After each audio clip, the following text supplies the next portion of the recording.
Hello everyone, welcome back to Study to Inspire my YouTube channel. So I hope आप सब बहुत अच्छे होंगे और आप सबकी प्रिपरेशन भी बहुत अच्छी चल रही होगी। तो आज के इस वीडियो में बेसिकली हम प्रीवियस वीडियो से रिलेटेड क्वेश्चन करने वाले हैं। एज यू नो कि हम चैप्टर पढ़ते हैं, उसके बाद उस चैप्टर से रिलेटेड जितने भी MCQ होते हैं उससे रिलेटेड MCQ करने की कोशिश करते हैं। तो गाइज जिन्होंने नहीं पढ़ा है उनके लिए एक सजेशन है कि आप जाइए पहले उस लेक्चर को देख लीजिए, उसे पढ़िए, उसके नोट्स बनाइए, इवन एक बार रिवाइज कर लीजिए, फिर कोशिश करिए कि यहाँ इस वीडियो को देखिए और इसके क्वेश्चन सॉल्व करने की कोशिश करिए। और जो क्वेश्चन कंफ्यूजिंग लग रहे हैं, जो क्वेश्चन नहीं सॉल्व हो पा रहे, उनको वापस से बैठ के थोड़ा ब्रेनस्टॉर्म करने की कोशिश करिए उन पे कि एक दो बार क्वेश्चन को पढ़ के, ऑप्शन को पढ़ के क्या लग रहा है, कौन सा ऑप्शन होगा, और फिर भी आपको नहीं समझ में आता है तो वापस से एक बार लेक्चर आप देख सकते हैं। बहुत इंपॉर्टेंट टॉपिक है ब्लड सप्लाई ऑफ आईबॉल, और बहुत अच्छे लेवल के question, medium to hard level के क्वेश्चन इस टॉपिक से बन सकते हैं। तो इजी लेवल के क्वेश्चन तो हर कोई कर लेगा, लेकिन सिलेक्शन लेने के लिए हमें मीडियम टू हार्ड लेवल के क्वेश्चन की भी पकड़ होनी चाहिए। तो without delay let get started, questions को स्टार्ट करते हैं। तो एज यू ऑलरेडी सीन कि इस स्लाइड में जो पहला क्वेश्चन है, जो आपकी स्क्रीन पे पहला क्वेश्चन दिख रहा है आपको, वो है retina is supplied by which artery. तो ऑलरेडी हम लेक्चर में देख चुके थे कि रेटिना को हम किस आर्टरी से सप्लाई कर रहे थे। तो याद करने की कोशिश करिए कि मैंने बताया था कि रेटिना को बेसिकली हम दो पार्ट में डिवाइड करते हैं, that is inner and outer retina. Inner retina को किससे सप्लाई करते हैं और आउटर रेटिना को किससे सप्लाई करते हैं। तो हमने पढ़ा था कि आउटर रेटिना को शॉर्ट पोस्टीरियर सिलरी आर्टरी करती है और इनर रेटिना को हमारी सेंट्रल रेटिनल आर्टरी करती है। तो इसमें दोनों ही ऑप्शन दिए हुए हैं, पोस्टीरियर सिलरी आर्टरी भी और सेंट्रल रेटिनल आर्टरी भी। अच्छा, पोस्टीरियर सिलरी आर्टरी दो प्रकार की होती है, एक होती है शॉर्ट पोस्टीरियर सिलरी आर्टरी, एक होती है लॉन्ग पोस्टीरियर सिलरी आर्टरी। लेकिन जो रेटिना होती है उसको हमारी short posterior ciliary artery blood supply करती है। तो इसमें हमारा third option and second option, that one is central retinal artery and third is posterior ciliary artery. तो हमारा करेक्ट आंसर हो जाएगा जैसा कि स्लाइड में दिख रहा है, both a second and third, posterior ciliary artery and central retinal artery. Second question है dual anterior ciliary artery supply blood to each rectus muscle except, यानी कि जो एंटीरियर सिलरी आर्टरी है वो डुअल फॉर्म में हर रेक्टस मसल को supply करती है। ये हमने पढ़ा था कि जो हमारी रेक्टस मसल है, superior, inferior, medial, okay, lateral, जो चारों रेक्टस मसल है उसको हमारी एंटीरियर सिलरी आर्टरी सप्लाई कर रही थी ब्लड।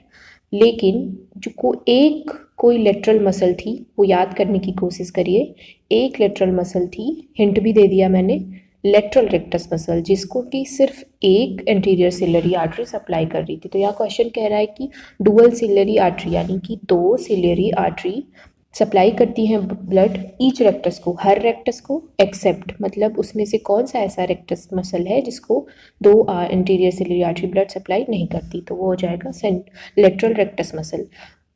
क्वेश्चन को सर्कल करके, अंडरलाइन करके पढ़ने का फ़ायदा ये होता है कि क्वेश्चन हमें बेटर तरीके से समझ में आता है। अगर हमने क्वेश्चन को गलत तरीके से समझ लिया तो हम आता हुआ भी आंसर जो है वो गलत करके आ जाएंगे।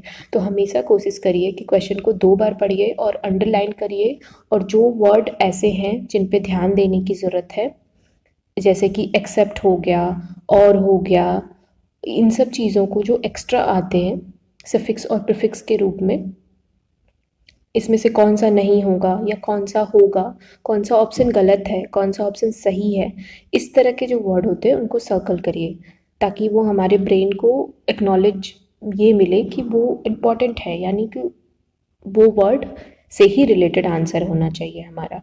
चलिए अपने थर्ड क्वेश्चन पे आते हैं। एटोमैकुला, क्वेश्चन कह रहा है एटोमैकुला, सबसे पहले ये अंडरलाइन होगा। एटोमैकुला CRA डिवाइडेड, CRA यानी central retinal artery, divided into how many branches. अब याद करने की कोशिश करिए, ये हमारी रेटिना की इमेज हो गई, यहाँ पे हमारा मैकुला होता है जहाँ से सारी नर्व्स ऊपर नीचे जाती है। हमने बोला था कि लास्ट डिवीजन जो होता है सेंट्रल रेटिनल आर्टरी का, वो मैकुला पे होता है। मैकुला पे वो कितने भाग में डिवाइड होती है, superior, inferior, superior medial, superior lateral या फिर टेम्पोरल कह लीजिए, इंफीरियर मीडियल और इंफीरियर टेम्पोरल। तो 4 भाग हो गए, तो first option is correct for this question. अब आते हैं हम अपने फोर्थ क्वेश्चन पे। First, intracranial branch of the internal carotid artery. Question को अंडरलाइन करते चलेंगे हम। इंट्रोक्रेनियल ब्रांच, ठीक है। First intracranial branch of internal carotid artery is known as, यानी कि पहली ऐसी ब्रांच जो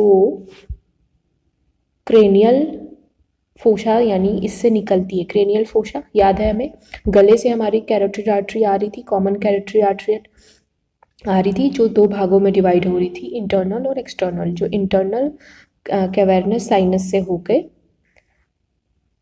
ऑप्थेल्मिक आर्टरी में डिवाइड हो रही थी। तो कैरोटिड इंटरनल कैरोटिड आर्टरी पहली जो इंट्रा क्रेनियल ब्रांच होती है वो होती है ऑप्थेल्मिक आर्टरी, ठीक है। ऑप्थेल्मिक आर्टरी से ही आगे जाके डिवाइड होगी हमारी central retinal and posterior long short जो भी बनती हैं वो ऑप्थेल्मिक आर्टरी से ही डिवाइड होकर बनती हैं, ये भी याद है हमें। और 5th नंबर क्वेश्चन है न्यूरोनल लेयर ऑफ आईबॉल। अब न्यूरोनल लेयर कौन सी होती है? रेटिना की होती है न्यूरोनल लेयर, जो कि इनर रेटिना में जितनी भी लेयर होती है वो टिपिकली कही जाती है न्यूरोनल लेयर ऑफ आईबॉल। तो उसको कौन सी आर्टरी हमारी ब्लड सप्लाई करती है? रेटिना के 2 पार्ट, आउटर इनर को करती है short posterior ciliary artery, inner को ही हम कहते हैं न्यूरोनल लेयर, जिसमें कि हमारे cone, rod and cone, bipolar cells, ये सारी बहुत ही सेंसिटिव सेल होती हैं, न्यूरॉन्स होते हैं बेसिकली, जो हमारे ब्रेन को हमारी इमेज का सिग्नल्स देते हैं, इम्पल्स देते हैं। वो हो गई लेयर हमारी न्यूरोनल लेयर, उसको ब्लड सप्लाई करती है short posterior ciliary artery. Question number 6 पे आएंगे, blood of uveal tract. Uveal tract मतलब choroid, ciliary body and iris. इसको कौन ब्लड सप्लाई करता है? तो अब याद रखेंगे, इसको भी दो हमारी मिलके आर्टरी ब्लड सप्लाई करती है। वो पहली हो गई लॉन्ग पोस्टीरियर सिलरी आर्टरी, दूसरी है शॉर्ट पोस्टीरियर सिलरी आर्टरी।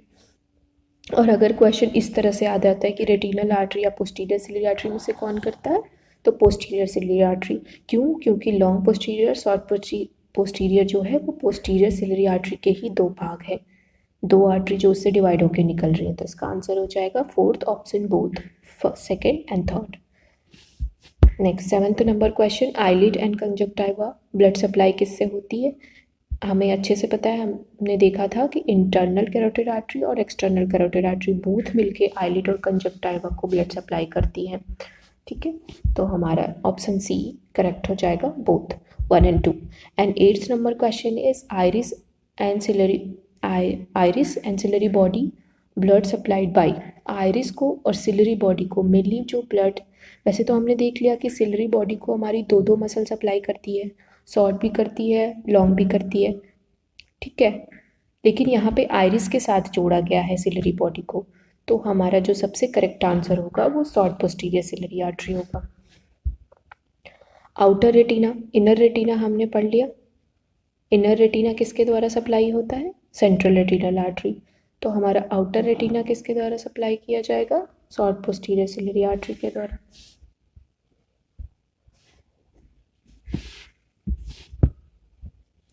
अब central retinal artery mainly supplied by which of the part? Central retinal artery किसको सप्लाई करती है? इनर रेटिना को, ये याद रखेंगे। और extra ocular muscle mainly supplied bye inner and outer retina. जिसको कंफर्म नहीं होगा गाइस, वो आप एक बार जाके गूगल पे सर्च करके रेटिना की इनर आउटर देख लीजिएगा, या फिर जो प्रीवियस लेक्चर में मैंने पढ़ाया है उसको वहाँ से कंफर्म कर लीजिएगा।